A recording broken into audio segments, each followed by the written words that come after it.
بسم اللہ الرحمن الرحیم۔ اسلامی تاریخ 5 رجب المرجب۔ حضرت ابو بکر رضی اللہ تعالیٰ عنہ کی خلافت اور کارنامے۔ رسول اللہ صلی اللہ علیہ وسلم کے بعد حضرت ابو بکر صدیق رضی اللہ تعالیٰ عنہ مسلمانوں کے پہلے خلیفہ بنے۔ تقریباً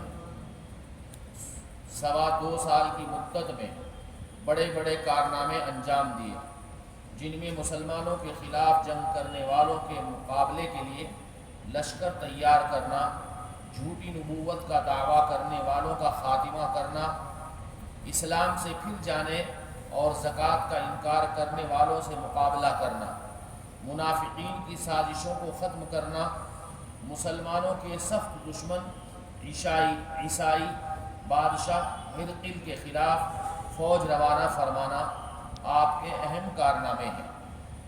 حضرت ابو بکر صدیق رضی اللہ تعالیٰ عنہ بہت ہی سادہ زندگی کے مالک تھے، ہر ایک سے مل جل کر رہتے، ضرورت مندوں کا خیال رکھتے، مہمانوں کو کھانا کھلاتے، پریشانی میں دوسروں کے کام آتے، کپڑے کی تجارت کر کے اپنا گزر بسر کرتے۔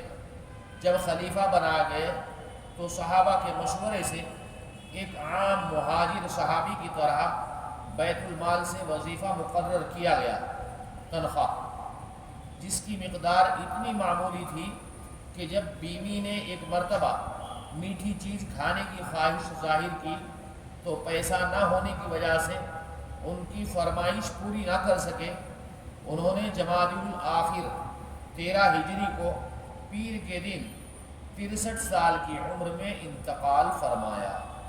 انا للہ و انا الیہ راجعون۔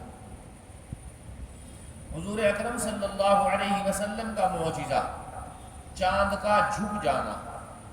حضرت عباس رضی اللہ تعالیٰ عنہ فرماتے ہیں، میرے اسلام لانے کا سبب یہ ہوا کہ جس وقت آپ صلی اللہ علیہ وسلم بچپن میں جھولے میں آرام فرما رہے تھے تو میں نے دیکھا کہ آپ صلی اللہ علیہ وسلم انگلی سے چاند کی طرف اشارہ کرتے تو چاند بھی اسی طرف جھک جاتا۔ ابھی نبوت نہیں ملی تھی، لیکن نبوت سے پہلے ہی اللہ تعالیٰ نے آپ سے ایسے کارنامے انجام دیے۔ ایک فرض کے بارے میں، غسل میں پورے بدن پر پانی بہانا۔ رسول اللہ صلی اللہ علیہ وسلم نے فرمایا، جسم کے ہر بال کے نیچے ناپاکی ہوتی ہے، لہذا تم بالوں کو دھو اور بدن کو اچھی طرح صاف کرو۔ غسل میں پورے بدن پر پانی کا پہنچانا فرض ہے، اس لیے خصوصاً سر کے بالوں، داڑھی وغیرہ کی جڑ میں پانی کا پہنچانا چاہیے، اور عورتوں کو اپنے بال کھول کر غسل کرنا چاہیے تاکہ پانی بالوں میں پہنچ جائے۔ ایک سنت کے بارے میں، رجب و شعبان کی دعا۔ جب رجب کا مہینہ شروع ہوتا تو حضور اکرم صلی اللہ علیہ وسلم یہ دعا پڑھتے، اللہم بارک لنا فی رجب و شعبان وبلغنا رمضان۔ اے اللہ، ہمیں رجب اور شعبان کے مہینے میں برکت عطا فرما اور ہمیں رمضان تک پہنچا دے۔ ایک اہم عمل کی فضیلت، 2 رکعت تحیۃ الوضو کی فضیلت۔ رسول اللہ صلی اللہ علیہ وسلم نے فرمایا، جو شخص میری طرح وضو کر کے 2 رکعتیں اس طرح ادا کرے کہ اس میں اپنے من میں کوئی بات نہ کی ہو تو اس کے پچھلے گناہ معاف کر دیے جائیں گے۔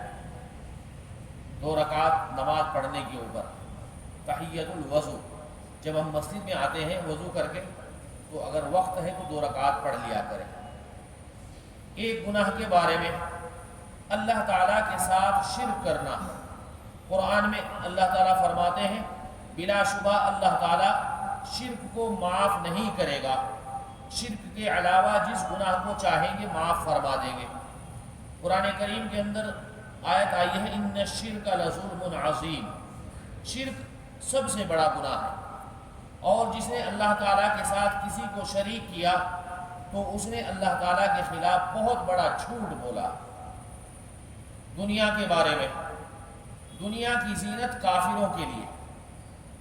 قرآن میں اللہ تعالیٰ فرماتے ہیں، دنیا کی زندگی تو کافروں کے لیے سنوار دی گئی ہے، نہ کہ مسلمانوں کے لیے، اور کافر لوگ مسلمانوں کا مذاق اڑاتے ہیں، حالانکہ جو مسلمان کفر و شرک سے بچتے ہیں وہ قیامت کے دن ان کافروں سے درجوں میں بلند ہوں گے۔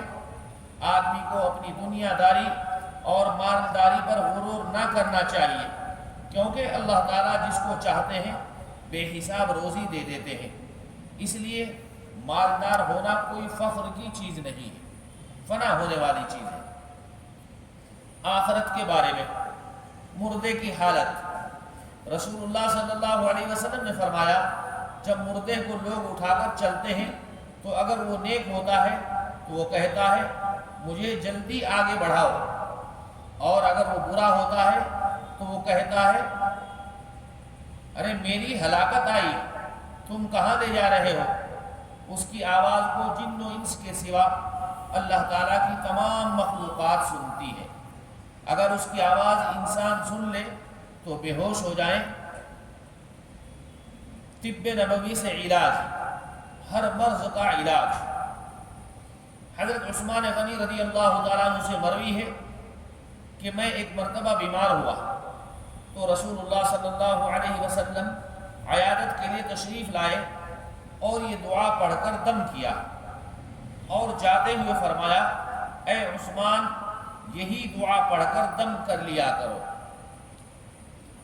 بسم اللہ الرحمن الرحیم، اعوذ بک باللہ احد الصمد الذی لم یلد ولم یولد ولم یکن لہ کفوا احد من شر ما یجد۔ یہ دعا اللہ کے نبی نے پڑھی ہے، اور حضرت عثمان غنی رضی اللہ تعالیٰ عنہ کو فرمایا چلتے ہوئے کہ آپ بھی اس دعا کو پڑھ لیا کریں جب طبیعت خراب ہو۔